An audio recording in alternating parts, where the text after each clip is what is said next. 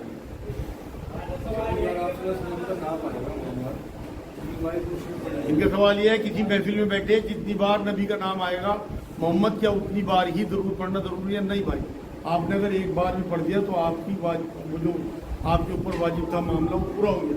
لیکن آپ جتنی بار پڑھیں گے تو محمد ایسا میٹھا نام ہے، آپ کہہ کے دیکھو ایک تصویر پڑھو محمد محمد محمد محمد، شیریں آنے لگے گی منہ میں میٹھا بنانے لگے. تو جتنا آپ صلی اللہ علیہ وسلم کہو یا درود پڑھو گے اتنا ہی مزہ ہے. میڈم سوال یہ ہے کہ اللہ تعالیٰ ہر جگہ موجود ہے تو معراج کی ضرورت کیوں پیش آئی؟ ان کا سوال یہ جب اللہ تعالیٰ ہر جگہ موجود ہے تو معراج کی ضرورت کیوں پیش آئی؟ بڑا اچھا سوال ہے، بڑا علمی سوال ہے میرے بھائی. واقعی اللہ اپنے علم کے حساب سے ہر جگہ موجود ہے، لیکن جس سال معراج اللہ نے اپنے پیارے نبی کو دی ہے اس سال ایسے ایسے غم پڑے ہیں نبی پہ کہ آپ کو اگر میں خاکہ کھینچوں اس سال کا تو آپ بھی رونے لگیں گے میرے ساتھ. جو ایسی غمخوار بیوی جس نے ہمیشہ ساتھ دیا اپنے مال سے جان سے، بچے دیے، گھر بسائے، نبی اکرم صلی اللہ علیہ وسلم کی شفقت کی، ان کی ڈیتھ ہوئی اسی سال. نبی اکرم صلی اللہ علیہ وسلم کو جیل ہوئی بھی تھی ایک جگہ، وہ جو محاصرہ ہوا تھا نا شیخ ابو طالب کراتا ہے، وہ آخری سال وہی تھا. جو ابو طالب صاحب کے حضور کے چچا ان کی ڈیتھ بھی اسی سال ہوئی. اور حضور کو جو نکالا کیا گیا تھا نا وہاں سے، طائف چلے گئے اگر وہاں پتھر کھائے، وہ بھی اسی سال ہوا. اتنے غم جب اللہ نے دیکھے کہ میرے نبی پہ پڑے تو لاڈ میں اپنے پاس بلایا لاڈ کرنے کے لیے، اپنے لاڈ لے گا. ورنہ اللہ کو یا رسول کو کوئی ضرورت نہیں تھی، مگر اپنے دیدار دیے، اپنے آپ سے بات چیت کرائی اور تحفے دیے. نماز کا تحفہ ہے، مطلب بہت سارے تحفے ہیں، یہ حدیثوں میں ہے کہ انشاءاللہ بیان کروں گا. تو یہ وجہ تھی میرے نزدیک کہ جب غم بہت زیادہ پڑے، قرآن کی آیت ہے کہ جب بہت زیادہ پریشانی ہو اس کے بعد بلائی ہے، ہر برائی کے بعد بلائی ہے. اس لیے یسرن آپ نے آیت پڑھی ہوں گی، وہ جو آیتیں ہیں. تو اتنی ساری پریشانیوں کے بعد جب اللہ نے چاہا کہ میں اپنے نبی کا لاڈ کروں تو اپنے پاس بلایا اور پھر لاڈ کیا، معراج عطا کی، نماز عطا کی، وہاں بہت ساری نعمتیں عطا کی، نبیوں سے ملاقاتیں کرائیں، نبیوں سے امامت کرائی، براق دکھایا، جبرائیل علیہ السلام کے ساتھ سفر کرایا. مطلب میں کیا بتاؤں آپ کو، اتنے قلیل عرصے میں اتنا طویل سفر پوری کائنات میں کبھی نہیں ہوا جیسا معراج کا سفر ہوا. کہ جب نبی گئے تو بستر گرم تھا، جب آئے تب بھی بستر گرم تھا. پوری کائنات گھومنے کے بعد جو کنڈی ہلتی ہوئی چھوڑ کے گئے تھے اسی طرح وہ کنڈی ہل گئی.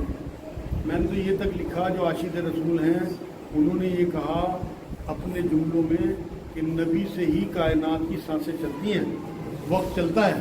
اللہ نے نبی کو اپنے پاس بلا لیا، وقت رک گیا، کنڈی اسی طرح چلتی رہی، بستر اسی طرح گرم رہا، اور نبی جب واپس آئے تو پھر وقت شروع ہو گیا. اس بیچ میں وقت چلا ہی نہیں، سیکنڈ منٹ کچھ نہیں چلے جب تک نبی اس کائنات میں نہیں تھے. نبی ہمارے بیچ میں موجود ہیں آج بھی اپنے تعلیمات کے ذریعے، اسی لیے وقت چل رہا. ان کا سوال یہ ہے آپ صلی اللہ علیہ وسلم نے کیا اللہ کو دیکھا تھا؟ کچھ روایتوں میں اللہ کو دیکھا تھا، کچھ صحابہ کی روایت ہے کہ اللہ کو نہیں دیکھا بلکہ اللہ کی تجلی دیکھی، اللہ سے بات چیت کی. قرآن بھی یہ بات کہتا ہے کہ رسول اللہ صلی اللہ علیہ وسلم جب اللہ کے پاس پہنچے تو نہ ان کی نگاہ بہکی بلکہ حد میں رہی، اللہ سامنے تھے اور نبی اکرم صلی اللہ علیہ وسلم کو جتنا کچھ دکھانا تھا اتنا دکھایا. یہ سورہ نجم کی آیت ہے، آپ پڑھو گے کہ نہ بہکی نہ حد سے نکلی. تو اس سے دونوں باتیں نکلتی ہیں کہ حضور نے اللہ کو یا تو تجلی دیکھی حضور کی، اللہ کی نور دیکھا، اور یا صرف بات. پکے طور پہ کچھ نہیں کہا جا سکتا کیونکہ نبی نے اس بارے میں کوئی اس طرح کی بات نہیں بتائی. کیا امام صاحب کے پیچھے ساری تکبیریں پڑھنا ضروری ہے؟ ان کا سوال یہ کیا امام صاحب کے پیچھے ساری تکبیریں پڑھنا ضروری ہے؟ بالکل بھائی، اگر آپ دلی دل میں پڑھو گے تب بھی کام نہیں چلے گا، آپ کی نماز نہیں ہوگی. جو حکم ہے وہ یہ ہے کہ اللہ اکبر کہیں تو اللہ اکبر، صرف جب وہ سمیع اللہ لمن حمیدہ کہیں تب آپ کو ربنا لک الحمد کہنا ہے ان کے پیچھے. اپنی اگر نماز آپ پڑھ رہے تو اس میں آپ کو دونوں کہنے ہیں، سمیع اللہ لمن حمیدہ، ربنا لک الحمد، لیکن امام کے پیچھے آپ صرف اتنا کہیں. میرے خیال میں آج کا یہ آخری سوال تھا، باقی انشاءاللہ اگلے ہفتے کریں گے کیونکہ دیر ہو گئی. وما علینا الا البلاغ. اللہم صلی علی سیدنا محمد وعلی آل سیدنا محمد وبارک وسلم. اے اللہ تو ہمارے گناہوں کو معاف فرما، اے اللہ تو رحمت